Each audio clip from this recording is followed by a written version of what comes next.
What's up, Buckeye Nation? It's your man here, Jake Smith, back again. It's the Everything Buckeye Nation show. Wanted to talk about fall camp. Believe it or not, we have made it, folks.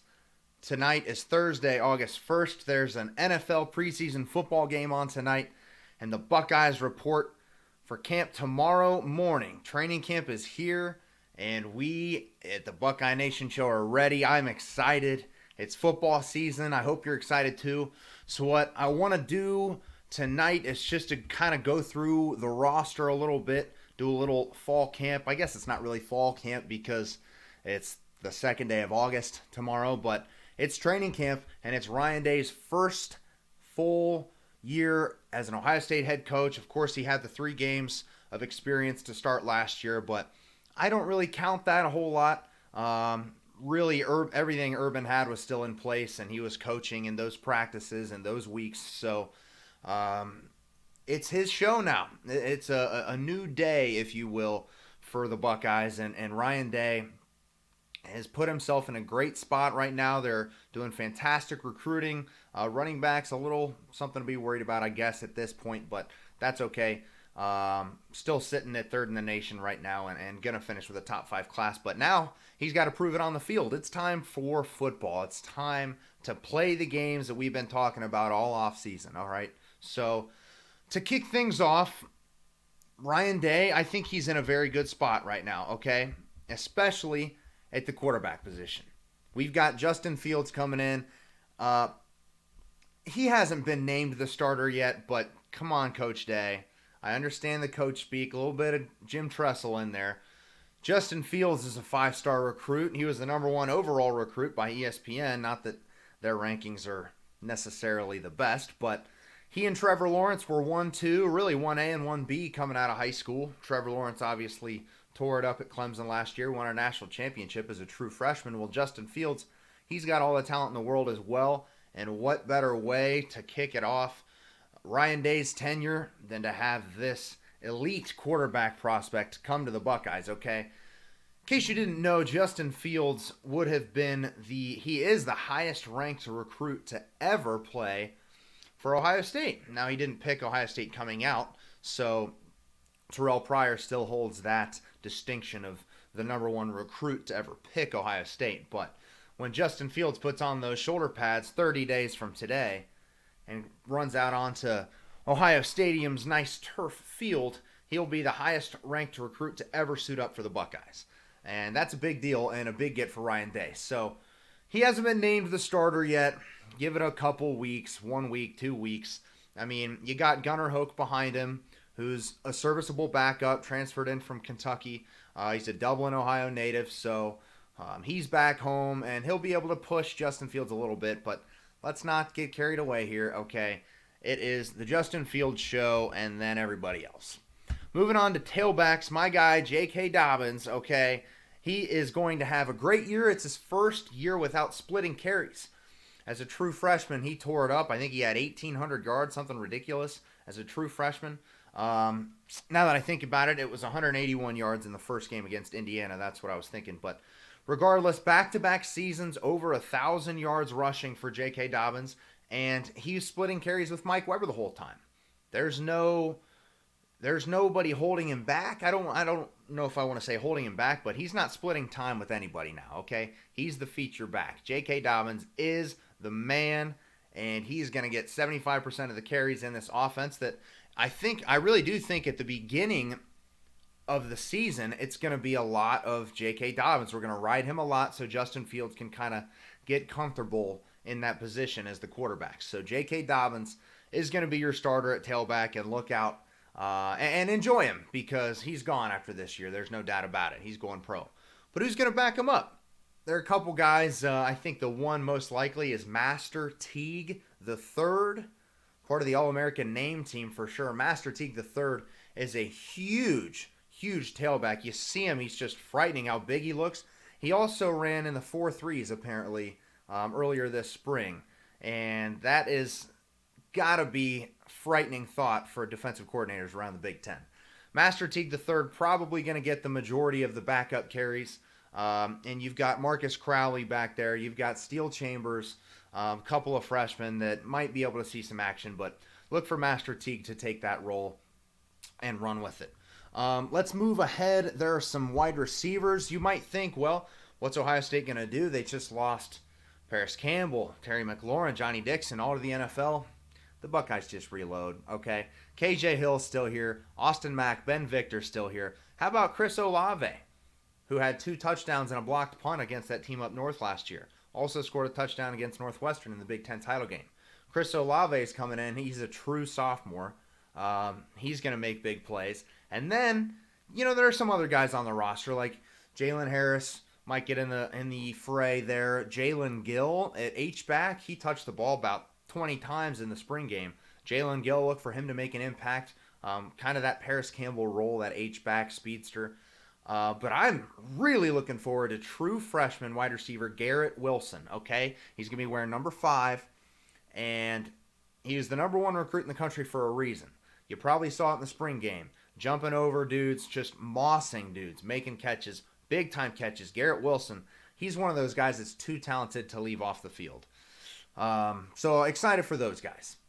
Tight end-wise, kind of an interesting topic of discussion, the tight ends. Ohio State seems like they haven't really utilized the tight ends, and maybe since Woody was the coach. But Luke Farrell did a really good job last year at tight end.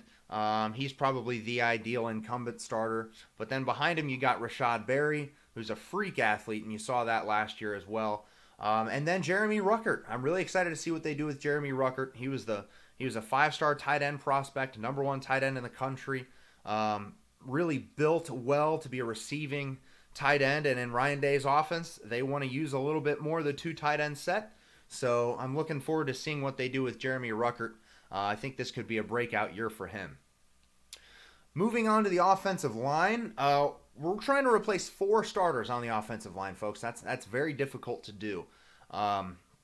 However, when 3 of those guys were previous 5-star recruits, it's a little bit easier.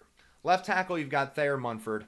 No doubt about that. True junior. He's going to be, this might be his last year in the Scarlet and Gray, so enjoy him at left tackle. Thayer Munford solidified in as left tackle. Now it gets a little interesting at the left guard spot. We brought in Jonah Jackson, a transfer guard from Rutgers, believe it or not. 2-time captain, he's a captain, started for 2 years at Rutgers. Very highly sought-after transfer prospect. I think Ohio State beat him out over Oklahoma and a couple other big ones. So Jonah Jackson looks to probably slide in there at that left guard spot. But he could play anywhere on the interior offensive line. So it's possible they could move him to center if they want to change it around, try and get the best 5 on the field. But I think they will have the best 5 offensive linemen, especially when you look at center Josh Myers. Okay, he played left tackle in Miamisburg, Ohio. And as a high school recruit, he was 5 stars for a while. All they did was run.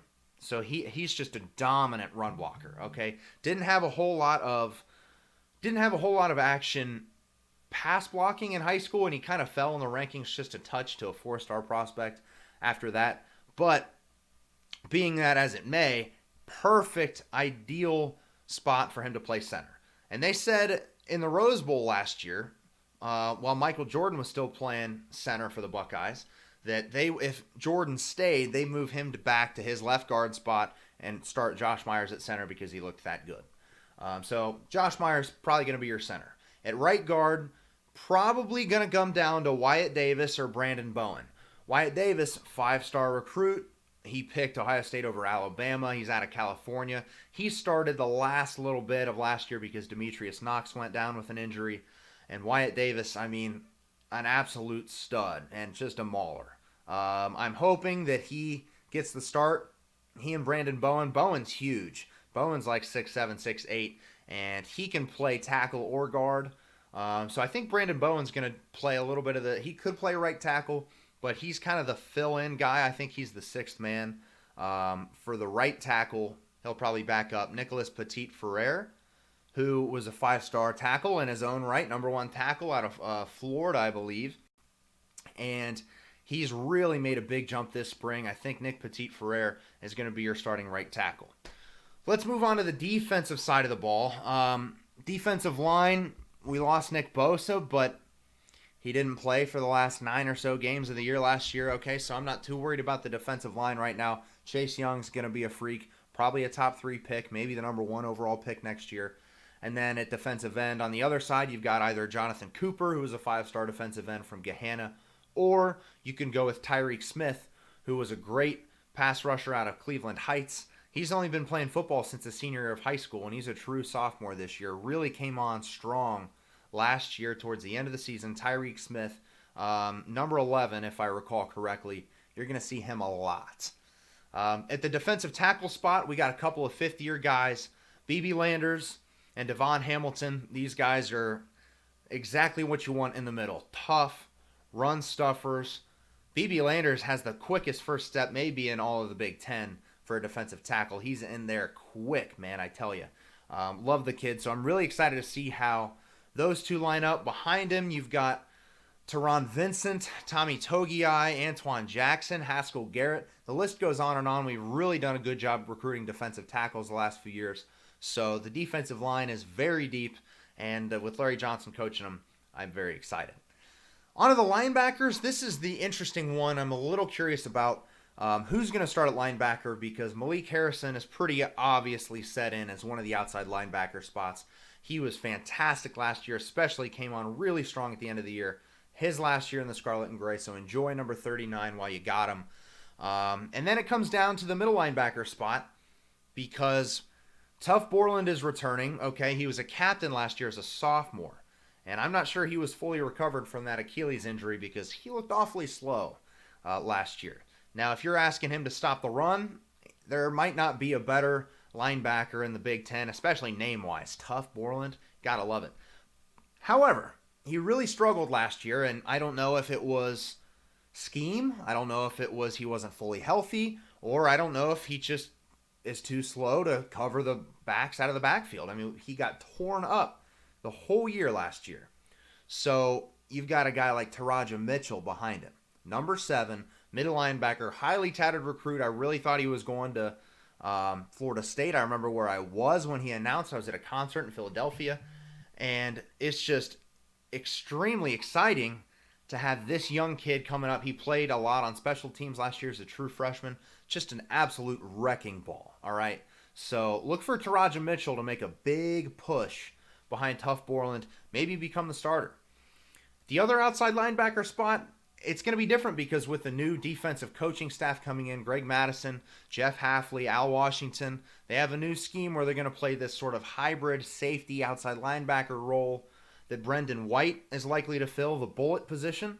They did the same thing up north with Jabril Peppers and Khalik Hudson the past couple years. Just line them up all over the place. Let the kid make plays. So if they go to a 3 linebacker set, you're probably looking at Pete Werner or Baron Browning at that at that outside linebacker position. If not, if they got the bullet in there, probably Brendan White, maybe Jocelyn Went will step in there. That remains to be seen. We really don't know a whole lot about that.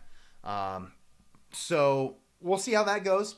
Into the secondary, you're looking at your boy Damon Arnett right there. Probably going to be the starting cornerback opposite of Jeffrey Okudah. Jeffrey Okudah is probably going to go. He might be the first cornerback taken in the draft next year. So as a true junior, enjoy him. He's gone. This is his last year. So enjoy Jeffrey Okudah while you got him, number 1 there outside. And you probably got Damon Arnett playing on the other side, okay? He's got a ton of experience. I have been extremely critical of Damon Arnett. And I've got to give him the benefit of the doubt here with Jeff Hafley coming in. I'm going to let the past be the past because he didn't really do well under Taver Johnson and Greg Schiano last year. But Jeff Hafley coming in, I think he's going to do well. I think he's certainly going to play better than last year. So that's something we can all root for. You got Sean Wade, who could come in and play at the cornerback position, maybe a nickel corner. He might come in and play the safety spot opposite of Jordan Fuller. Jordan Fuller is going to be your free safety, of course. And then next to him is a good question. You've got young guys like Isaiah Pryor or Josh Proctor we've heard a lot about. Look out for Josh Proctor, okay? He was a big-time recruit coming out of Oklahoma. Buckeyes took him away from the Sooners. And Josh Proctor made a ton of plays there in spring ball. Look for him to get a lot of playing time back there at safety. And that's about it. I mean, kicker-wise, you got Blake Hobbiel, of course. Punter Drew Chrisman, probably the best in the Big Ten for sure. Maybe best in the country. And then returning kicks, you got all kinds of ideas. Could be Demario McCall. He might play a little running back, little slot receiver. See where they can fit him in sort of an Alvin Kamara type role on the offense. But maybe he'll return some kicks and punts. KJ Hill has been a punt returner for the last few years. He's just safe back there, and I'm okay with that. After Jalen Marshall and Dontre Wilson and going back to Ray Small, I can't remember a guy where I was really comfortable just having him back there. I trust our offense. Just catch the ball, field the ball cleanly, and that's what KJ Hill does, minus one time against USC in the Cotton Bowl, but I'm not going to let that distract my thoughts of him. KJ Hill is my guy. Absolutely love the guy, and he's going to be Ohio State's all-time leading receiver after this year. He only needs 48 catches, so he'll probably get to that mark right about mid-season. But that's about it. I mean, let me know in the comments who you think, what some exciting position battles are. I'm excited to see how the offensive line shakes out, and the linebackers, of course. I really think Master Teague is going to be just a dominant back behind J.K. Dobbins. Dobbins is a little more shifty, and Master Teague's just going to roll you over. And then once he gets by you, he's gone. He's a flash. So enjoy number 33, Master Teague. The third, I should say. Buckeye Camp starts tomorrow, folks. We'll be bringing you all kinds of stuff. A live show next week. And just bringing you up to date. It's football season. The Buckeyes are back.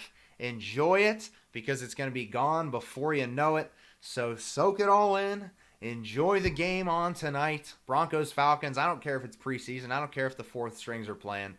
There are professional athletes playing football on television in a game I haven't seen before. So sign me up for that. Thanks for tuning in. Like, subscribe, share our page. Subscribe to the YouTube page, Everything Buckeye Nation. Shout out Corey Boyd and Producer G as always. And of course, go Bucks. OH, let me hear you in the comment section. Go Bucks. Thanks for watching. See you later.